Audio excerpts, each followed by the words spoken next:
नमस्कार दोस्तों, मैं राजेश अग्रवाल पन्ना कंपटीशन क्लासेस में आपका बहुत स्वागत करता हूं। मध्य भारत के इतिहास में आज लेक्चर नंबर 6 में मध्य भारत के इतिहास के लेक्चर नंबर 6 में आज बात होनी है अपनी सल्तनत काल की स्टार्ट होनी है। और सल्तनत काल में पहला वंश है गुलाम वंश। मैं पिछली कोडिंग बता चुका हूं आपको, गुलाब खिले तो सूंघ लो, तो गुलाब का मतलब है गुलाम वंश। और गुलाम वंश में सबसे पहला शासक रहेगा दोस्तों कुतुबुद्दीन ऐबक। तो कुतुबुद्दीन ऐबक के बारे में स्टार्ट करते हैं। इसके पहले आप गुलाम वंश के शासक जान लीजिए दोस्तों। गुलाम वंश के शासक, गुलाम वंश कब से रहा है, कब तक? 1206 से 1290 तक रहा है दोस्तों। 1206 से 1290 तक रहा है सल्तनत काल का पहला वंश गुलाम वंश। और इसकी कोडिंग क्या है दोस्तों? ऐबक इतना आराम करे, ऐबक इतना आराम करे, रुक रजिया बहराम करे,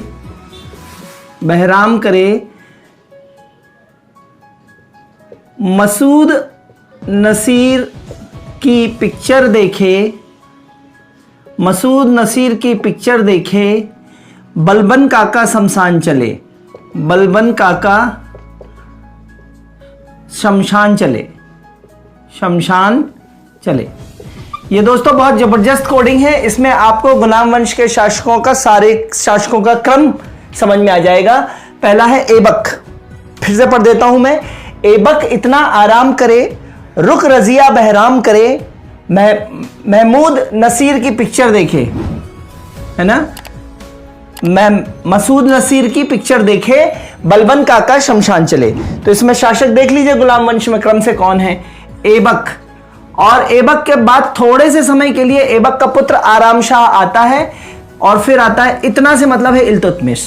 तो ऐबक के बाद आराम शाह, पहला, दूसरा, तीसरा।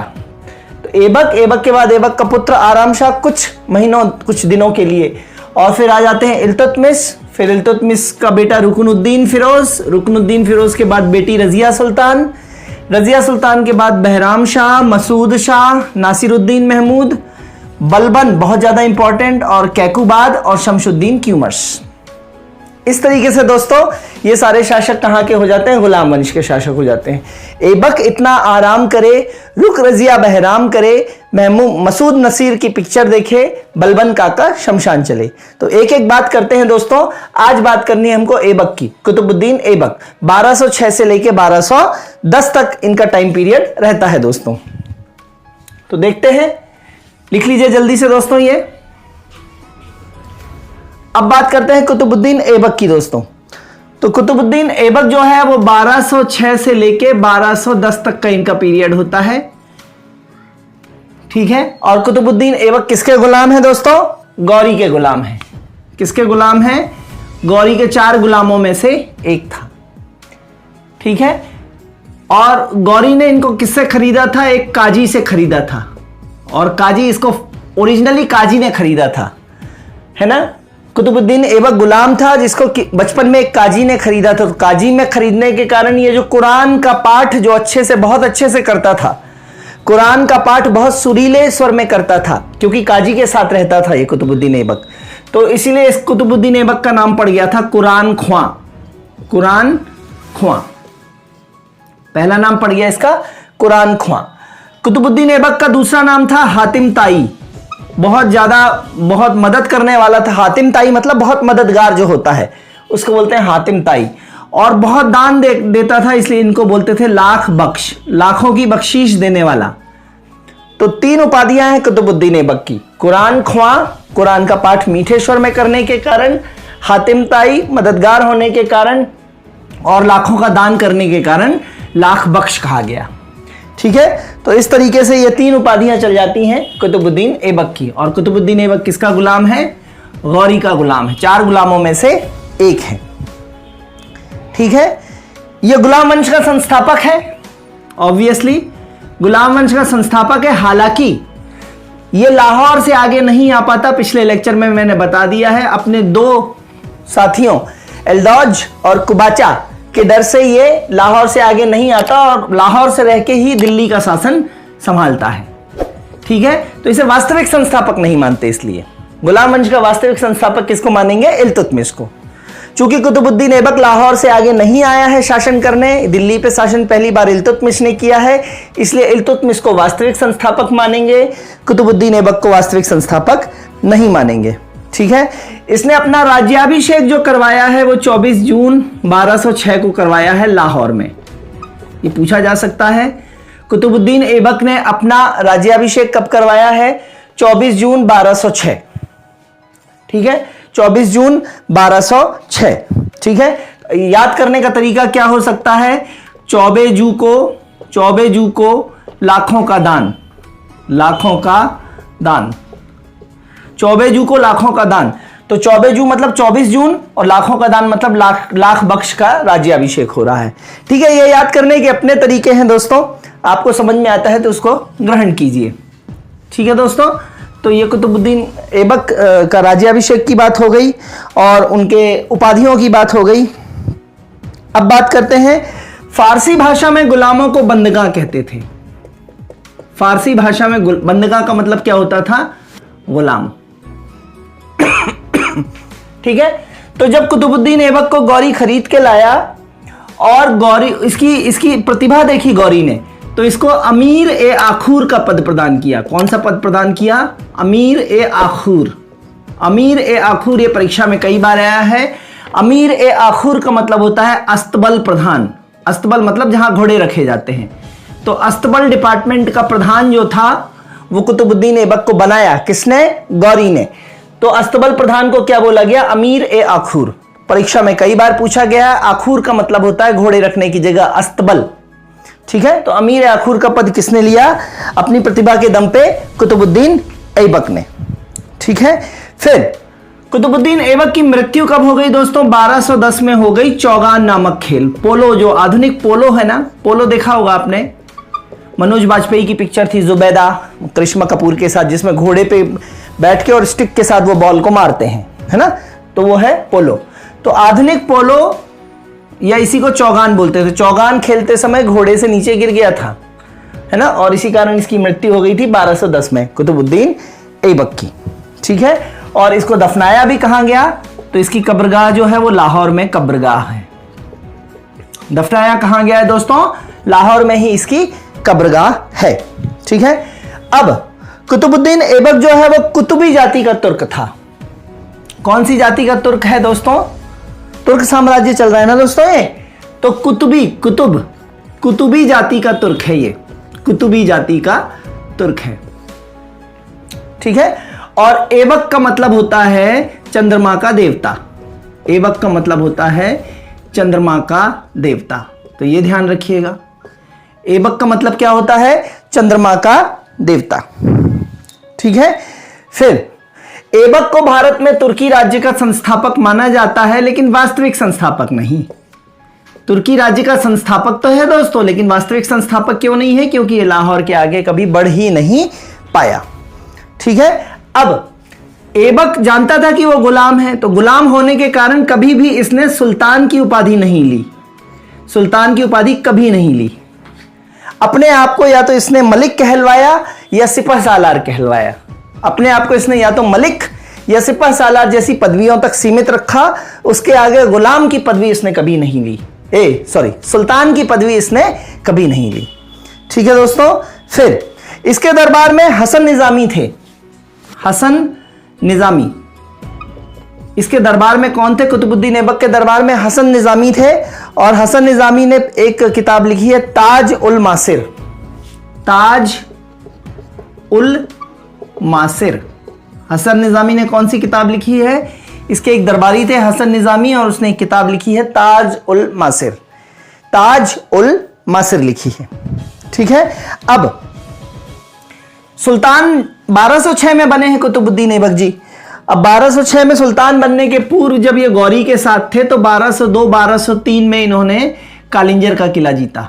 ये बहुत महत्वपूर्ण इंफॉर्मेशन है, ध्यान रखिएगा। कालिंजर किला कालिंजर किला जीता है 1202 और 1203 में कुतुबुद्दीन ऐबक ने। ठीक है, फिर इन्होंने दिल्ली में जो है, दिल्ली में कुव्वत उल इस्लाम मस्जिद बनवाई। कुव्वत उल इस्लाम, कुव्वत उल इस्लाम मस्जिद इन्होंने दिल्ली में बनवाई और यह तुर्कों द्वारा बनाई गई पहली मस्जिद थी भारत में। कुव्वत उल इस्लाम मस्जिद तुर्कों द्वारा भारत में बनाई गई पहली मस्जिद थी। कुव्वत उल इस्लाम मस्जिद जो है ये जो है 27वां जैन विष्णु मंदिर को तोड़ा गया था। ये ऐसा लिखा है किताबों में कि 27वां जैन विष्णु मंदिर तोड़ने के बाद। ठीक है, इन चीजों की ऑथेंटिसिटी कितनी है ये तो किताब वाले ही जाने, जैसा पढ़ा वैसा मैंने आपको इंफॉर्मेशन दी। तो 27वां जैन विष्णु मंदिर को तोड़ के क्या बनवाया था? कुव्वत उल इस्लाम मस्जिद दिल्ली में, जो कि भारत में तुर्कों द्वारा बनाई गई पहली मस्जिद है। किसने बनवाई है? कुतुबुद्दीन ऐबक ने। ठीक है, फिर कुतुबुद्दीन ऐबक ने ही बनाया था। दिल्ली में कुतुब मीनार का निर्माण करवाया है। कुतुब मीनार का निर्माण किसने करवाया है? ऐबक ने। ठीक है, निर्माण शुरू इसने करवाया, लेकिन निर्माण को पूरा किसने करवाया है? इल्तुतमिश। निर्माण को पूरा किसने करवाया दोस्तों? इल्तुतमिश। और कुतुब मीनार का निर्माण किसके उसमें करवाया? तो बख्तियार, है ना, ख्वाजा बख्तियार काकी जो संत थे, सूफी संत थे, ख्वाजा बख्तियार काकी। तो ख्वाजा बख्तियार काकी की याद में, उनके सम्मान में कुतुबुद्दीन ऐबक ने कुतुब मीनार का निर्माण दिल्ली में करवाया है, स्टार्ट करवाया है। पूरा किसने करवाया है? इल्तुतमिश ने। ठीक है, ऐसा कहते हैं कि पहली दूसरी मंजिल इन्होंने बनवाई, फिर तीसरी चौथी मंजिल इन्होंने पूरी की। और दो लोग और कुतुब मीनार से अटैच्ड हैं। एक तो है फिरोज शाह तुगलक और एक है सिकंदर लोदी। इन दोनों ने कुतुब मीनार का समय समय पर जीर्णोद्धार कराया, समय समय पर उसका रिजुविनेशन कराया, शुरू करवाया, पूरा करवाया, और इन दोनों ने जीर्णोद्धार कराया समय समय पर, फिरोज शाह तुगलक ने और सिकंदर लोदी ने। तो ये चारों नाम किससे रिलेटेड है? कुतुब मीनार से रिलेटेड है। कुतुब मीनार किसकी याद में बनवाई गई? ख्वाजा बख्तियार काकी, सूफी संत थे। क्लियर है? फिर अजमेर में 2.5 दिन का झोपड़ा, अजमेर में 2.5 दिन का झोपड़ा 2.5 दिन का झोपड़ा जिसकी दीवारों पे संस्कृत में लेख लिखे थे। तो अजमेर में 2.5 दिन का झोपड़ा भी किसने बनवाया है? कुतुबुद्दीन ऐबक ने। ठीक है, अपने अन्य दो साथी एल्दाज और कुबाचा के कारण ये कभी लाहौर से आगे आ ही नहीं पाया, ये बता चुका हूं मैं। और अब इसके बाद अगर इल्तुतमिश और बलबन जो होते हैं, इल्तुतमिश इसके बाद, ऐबक के बाद इल्तुतमिश और बलबन, ये दोनों कहलाते हैं इलबरी तुर्क। कौन से तुर्क कहलाते हैं? इल्तुतमिश और बलबन इलबरी तुर्क, या इन्हीं को मामलूक वंश का भी बोलते हैं, मामलूक वंश का, इलबरी तुर्क या मामलूक वंश भी बोलते हैं। ठीक है, और मामलूक शब्द जो दिया है, ये प्रश्न आया है दोस्तों कि मामलूक शब्द जो दिया है इतिहासकार हबीबुल्लाह ने दिया है। हबीबुल्लाह, मामलूक शब्द किसने दिया है दोस्तों? इतिहासकार हबीबुल्लाह ने दिया है। सो ये ध्यान रखेंगे। और मामलूक से तात्पर्य क्या है? तो मामलूक से तात्पर्य है स्वतंत्र माता पिता से उत्पन्न संतानें। मामलूक से मतलब क्या है? स्वतंत्र माता पिता, माता कहीं और से, पिता कहीं और से, है ना, वो माता पिता नहीं जो ओरिजिनल है। तो स्वतंत्र माता पिता से उत्पन्न संतानें, दैट इज कॉल्ड मामलूक। तो ये ध्यान रखिएगा। बलबन और इल्तुतमिश दोनों कौन है? मामलूक हैं, इलबरी तुर्क कहलाते हैं, कुतुबुद्दीन ऐबक कुतुबी तुर्क कहलाते हैं। और मामलूक शब्द दिया है इतिहासकार हबीबुल्लाह ने। मामलूक का अर्थ होता है स्वतंत्र माता पिता से उत्पन्न संतानें। ठीक है, अब इसमें एक लास्ट पॉइंट और बचता है कुतुबुद्दीन ऐबक में, वो ये है कि जैसे ये पढ़ रहे हैं अपन दोस्तों सल्तनत काल, तो सल्तनत का मतलब सुल्तान, सल्तनत का जो हेड है वो सुल्तान है। और जब इसके बाद मुगल काल पढ़ते हैं तो मुगल काल का हेड कौन है? बादशाह।